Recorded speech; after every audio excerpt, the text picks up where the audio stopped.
ஆனால் உண்மையில் இந்த படத்தில் மிஸ் பண்ண, அந்த படத்தில் ஒர்க் பண்ணாலும் இந்த படத்தை நான் ரொம்ப மிஸ் பண்ணேன்.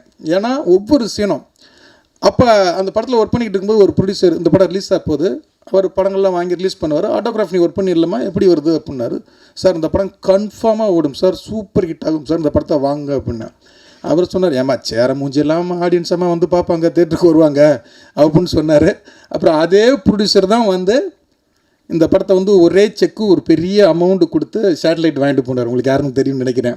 அவர் நான் அவ்வளவு சொன்னேன், அவ்வளவு அசிங்கங்கள், அவ்வளவு கஷ்டங்கள், அவ்வளவு வருத்தங்கள் பட்டாலும் ஒரு படம் நேர்மையாக உண்மையாக இருந்தால் அது ஜெயிக்க முடியும் அப்படிங்கிறது தான் ஆட்டோகிராஃப் இன்றைக்கி எல்லாருமே சேர்ந்ததுக்கு வந்து.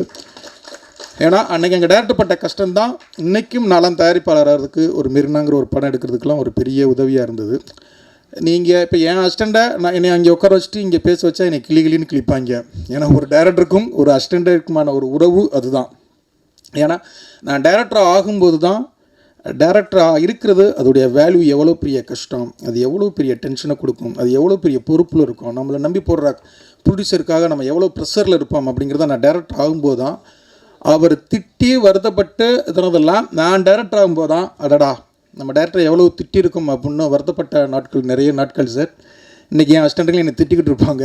அவங்களும் கண்டிப்பாக டைரக்டர் ஆகும்போது அது நம்மளுடைய அந்த இது புரியும். நான் உண்மையிலே உங்கள்கிட்ட நிறைய கற்றுக்கிட்டேன். நிறைய இன்றைக்கும் உங்களுடைய பாதிப்பு எனக்கு நிறைய இருக்கும்.